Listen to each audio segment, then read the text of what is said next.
Hello and welcome to Radio Speak Berlin's English language news podcast, this time live from the Mobile Kino Weekender in Klingemühle. My name's, as always, Joran.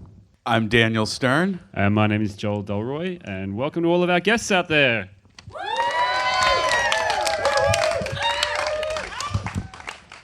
Welcome along to another beautiful weekend at Klingemühle in the Brandenburg countryside, where we've all come to enjoy some music and movies along with the Mobile Kino team. This is the second year we've done this live broadcast for Radio Speak. It's good fun. It's a nice tradition. I like it.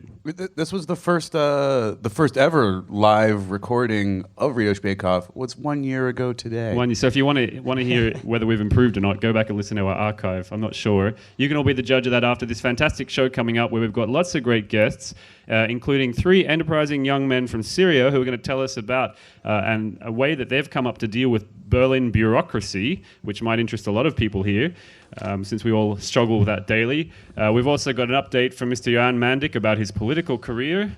And we're going to hear from the organisers of the Weekender about a little issue. They're going to tell us a bit more about that later. And in the meantime, we're going to get on with a bit of short news.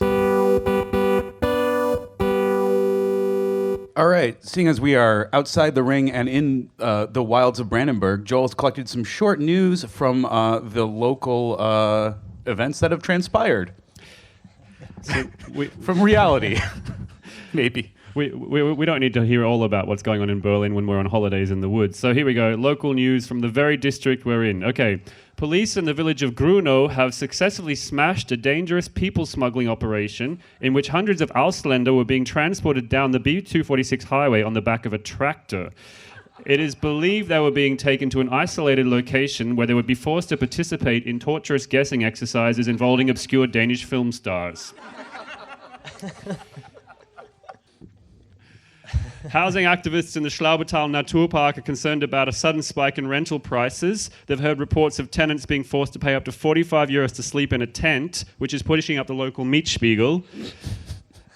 The landlords have defended their profiteering by saying they offer unnecessary extras, such as unwatchable indie films and indie bands with unnecessarily long names. Campaigns are being organized to stop the gentrification of the neighborhood. Great. No one's going to boo that? We're just going to let that go? Gentrification?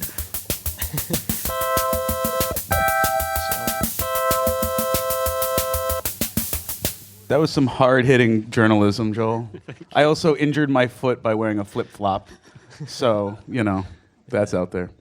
Yuri, you've got an update on your progress to become president of Earth? Yes. Well, political candidate for the Neukölln district number 1. You know what? That's my whole world, so...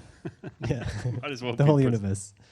Well, as we said on the last little recorded update that we published, I have managed to become a candidate at the upcoming Abgeordnetenhaus election in September. Yes, thank you. And how did you manage that, Yuri? I like the percentage of people in the audience who are like mulling over whether or not that's a good idea. Like, is that how this should work? Good woo portion. How did you get yourself on the ballot there, Yuri? So I had to get 45 signatures from Germans living in my district for more than 3 months. And 45 didn't sound that much, but as we found out when we were hitting the streets, it wasn't that easy at all, because it takes a lot of time to explain to people and convince them to sign for some run-of-the-mill bleached hair little idiot. At 11 o'clock on a Saturday night. Yeah, that was smart when we went out on Friday night. Drunk people are easier to convince. So we went around with pieces of paper going up to people in the streets saying, will you please support this man to be a candidate? Now, what we found when we were on the way is that actually there's a lot of people in Neukölln who are not allowed at all to be part of the political process for some obscure rules, for example. For example, you can't vote. I can't vote, even though I'm an EU citizen who's been living in the district for 8 years. Only Germans can. And so what ended up happening is we walked around and found ourselves racially profiling people to approach.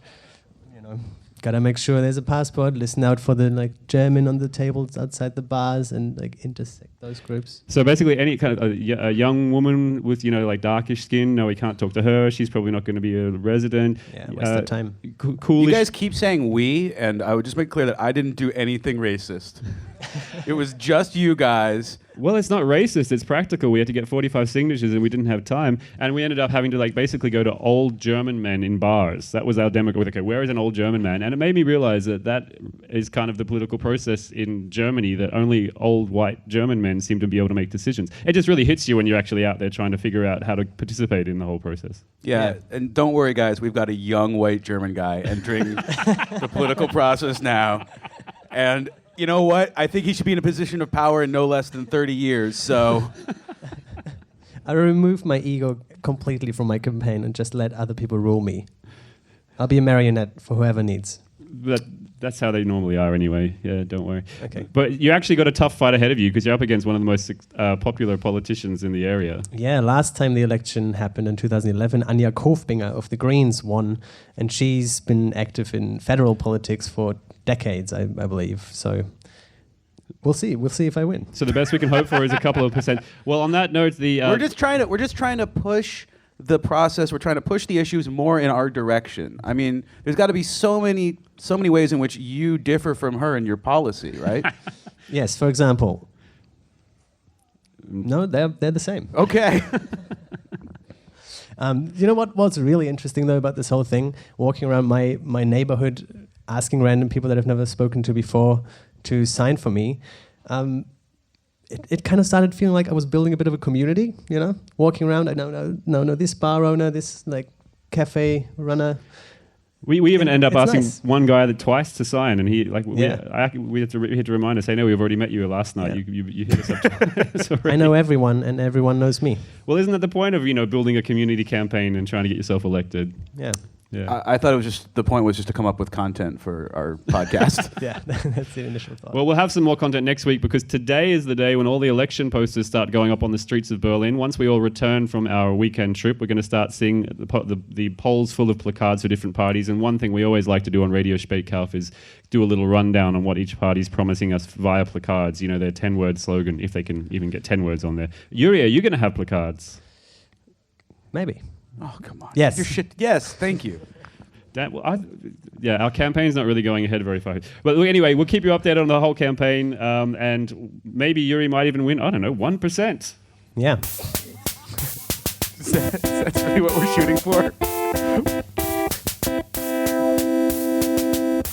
All right, now welcome to stage our first guests of the show, the makers of Mobile Kino and the Mobile Kino Weekender. Hello. Please say your names. Hello, I'm Joshua. And I'm Fernando, and we are Mobile Kino. Welcome, guys. We're very happy to be here again, as we have been the last few years in a row. A great job, by the way. How do you feel about the event this year? Yeah, very good. The weather was amazing. The mood, I think everyone had a good time. A little bit stressful for us organizers, but we're very relaxed today. Well, you guys actually have a special announcement for us, don't you? Yeah, we do. We have a big announcement. This is officially the last ever Mobile Kino Weekender. Boo! Yeah, unfortunately, we got sued because of the use of the name Weekender. So we're going to have to change the name. So it's going to be called something else. The festival go on. We're looking for new names, so if you have any ideas, come and speak to us afterwards. So, okay, hang on. We don't want to dwell on this too long, but Weekender? Yeah, basically, apparently, we made a mistake, or we actually didn't think about Weekender being a word that could be registered, because it's like saying festival or cinema. I mean, imagine you can register cinema. That would be very hard to sell our films after that. Right. So that's basically what happened. Apparently, a company, I'm not gonna say names, but it's called Weekender, is suing us. So, well, it sued us already. We were able to not go to court to settle it.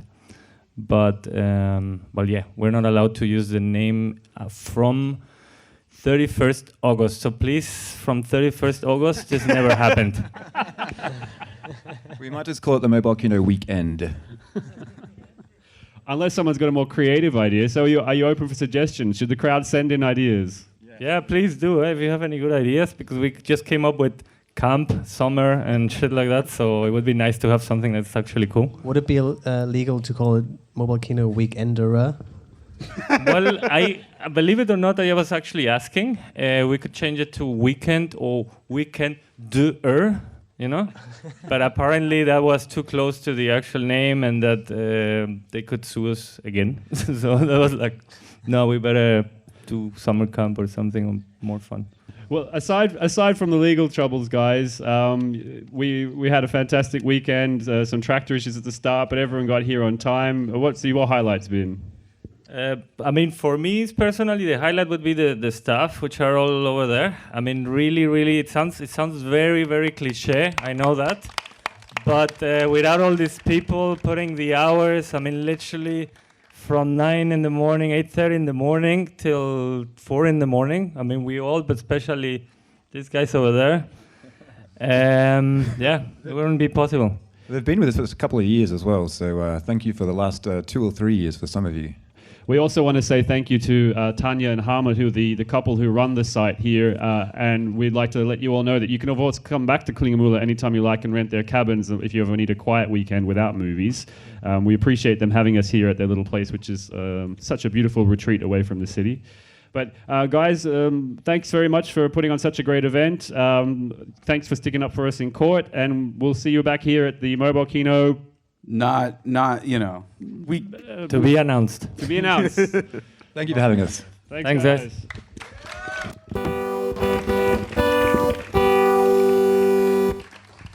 And now we've got coming up some short news, and this time they're actually from Berlin.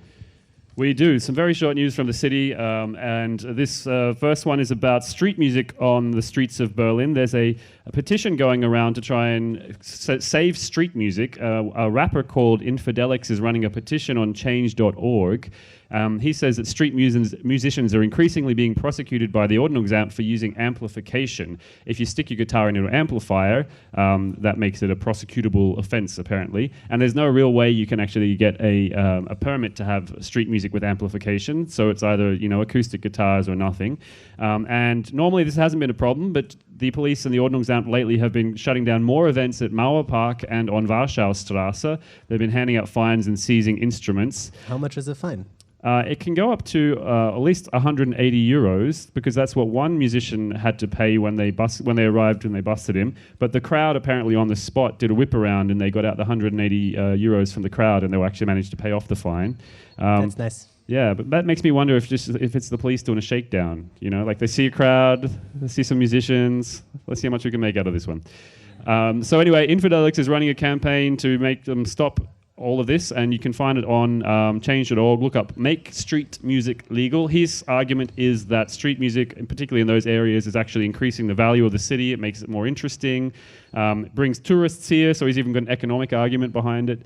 So if you support that, go ahead and add your name to the list. There's also a new dog law in effect, is that right? Yeah, we've got a few dog owners running around here at the festival. You'll all be interested to know that there is a new law that came into effect at the end of July. It's called the Hundegesetz. It was hotly debated, and the outcome of this law is that everybody who has a dog now has to carry at least 2 plastic bags at any one time, or risk a 35 euro fine. Now, there's a little bit of an interesting flaw in this idea. If you have to carry 2 bags. What happens if you've already used your bags? What do you do then? You can keep carrying it around. They didn't say the bags had to be empty, Joel. So, just in terms of, do you have any information about how one could sort of go out as a vigilante on the street and enforce this law? I mean, how do I?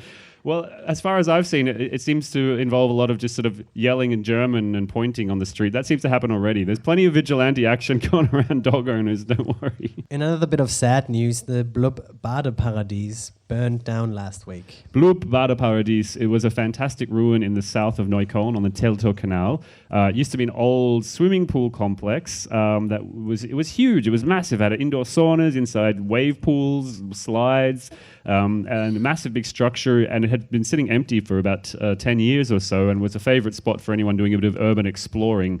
You jump the fence, walk around, and see some fantastic graffiti. Usually see people doing the graffiti. And 2 weeks ago, the whole thing burnt to the ground, and it was a massive fire. So that's one more ruin that's lost from the city. So you'll have to find other ruins to explore. Now, not so coincidentally, the building was also slated to be redeveloped as apartments. And the developer had not yet obtained the full permission to change the function of the area from a swimming pool to a residential area. I do imagine it might be a bit easier now that there is no swimming pool on the grounds to do that. Just saying. Right. Yes. All right.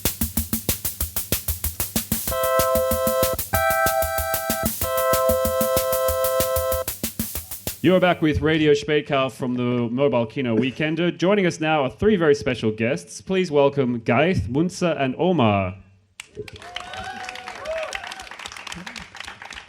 Hello everyone, my name is Munzer and I'm from Syria. I'm Gaith and I am Omar from Syria.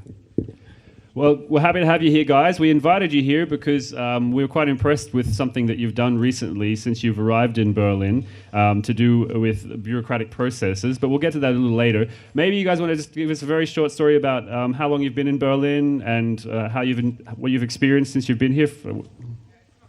yeah, I've been here in Berlin since around 7 months now. The experience I had was living in a sport hall for 6 months, which was very not pleasant. But it's getting better, and Berlin is very nice, actually. And where are you from? Syria, Damascus. And the sports hall, how many people were living with you there? Around 150. And are you still in the sports hall? No, I managed to escape, to get out. And you're in a normal apartment now? Yeah, I actually live in the WG. Great. Yeah. Actually, most people don't realize, but if you've got a WG and an empty room, you can actually offer to rent that room out to refugees. Is that correct? There's a system where people can... Yeah, actually, but it's a little bit tricky because if you rent the house and you want to rent a room to a refugee, you have to get the acceptance of the landlord to, like, he's okay with a refugee to live in this house. And what about you other guys? Whereabouts are you living? I live in the WG as well. I'm here in Berlin since 1 year and I was living in a spot as well, so it's shitty there. Now I live in the WG since 2 weeks. Thank God I moved in. Actually, the most hard part of going into the WG or the apartment is the application that you have to make, like the form that you have to fill, and job center papers and social amt papers. Like every German knows what the meaning of bureaucracy here. So whereabouts are you from and where are you living at the moment? Yeah, I'm from Syria, Damascus, and I'm here in Berlin since 1 year and 3 months. I'm living in a hotel. All hotel is for refugees. And how have people on the street been? How's it like in the city? How do you get treated? Do you feel welcome in Berlin? Not always. But yeah, we can say yes, but not always. So as you mentioned, when you first got here, one of the things you found was that there's a lot of papers you have to fill out when you arrive. And in fact, that's something that everybody who's ever moved to Germany has experienced, that you've got to have big issues with the Bürgeramt, that you've got papers to fill out. Now, some of us start podcasts and complain about it for 4 years. Other people, like yourselves, actually do a little bit more to resolve the issue. So tell us about what you're doing about Podcasting is an important part of the process that we all have to participate in. But other than whinging, you can also actually do something about it, which is what these boys have done. Why don't you tell us what you've done about the bureaucratic situation that you encountered? So we're making an app called Bureaucrazy. Who came up with that name? Who's responsible for that? That's amazing. An app for a smartphone. Yeah, it's a web-based application and a mobile phone. And it's basically we enter all the official forms and applications ever you have to fill in our database, and we translate it to multiple languages. Right now it's only German, English, Arabic. And the idea is you fill the form, we ask you just simple questions, and you fill the forms in your language. And in the end, we translate it all for you in German, just print the paper ready for you in German. And if you're new here, you don't know how to do anything, or like we arrived here. So the basic idea is just ask a question, how am I going to do this? We tell you where to go, which paper to take with you, and everything you need to do. Wow.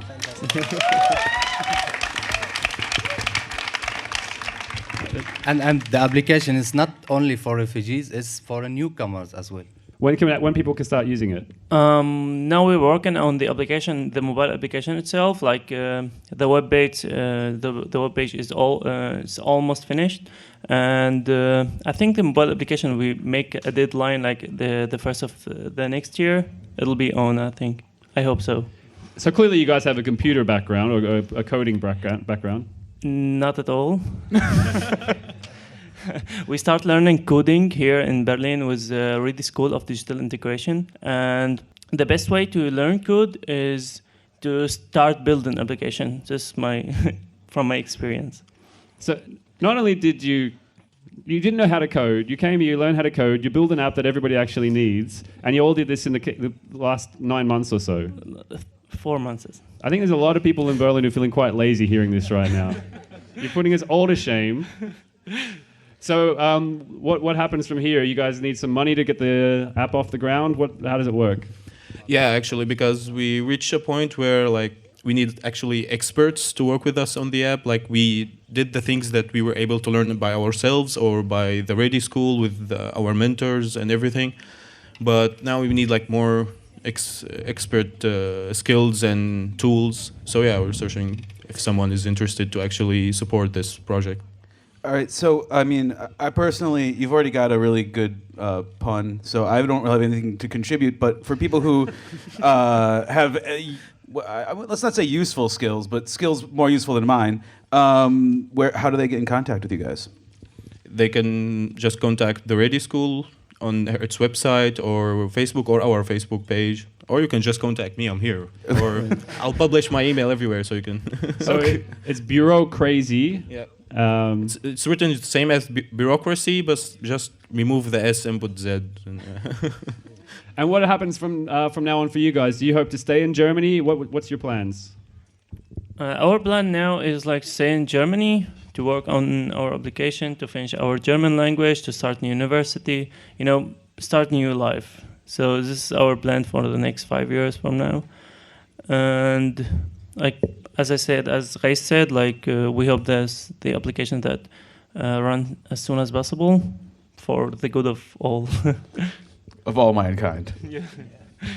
Well, guys, thanks very much for coming to Weekender. Thanks for building an app, and thank you for being such wonderful guests. Thank you very much. We're happy to have you here. Thank you very much.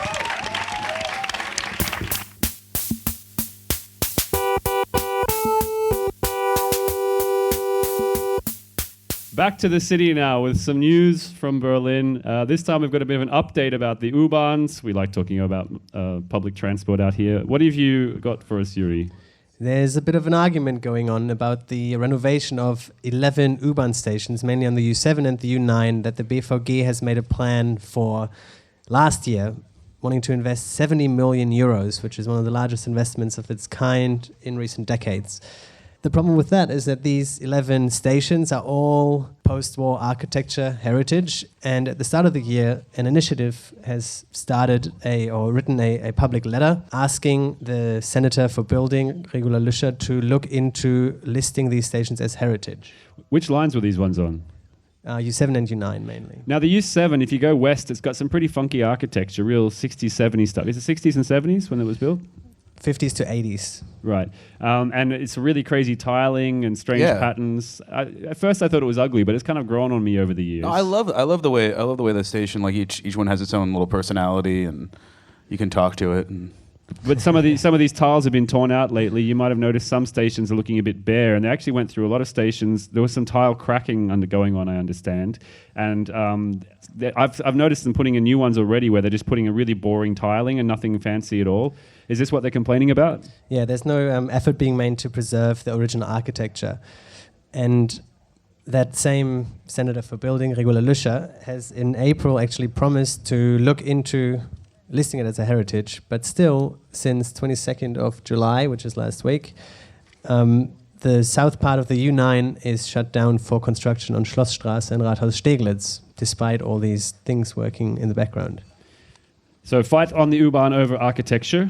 It's a combination of some of our favorite topics there. Yeah, we'll keep you posted. We've got to do a little bit of an update as well. On our last full episode, we had a guest here talking about a font that the BVG had used on their walls, the U8 font. Mm-hmm. And our guest told us that the BVG was using it without a proper license to use. Actually, more you told the guest that.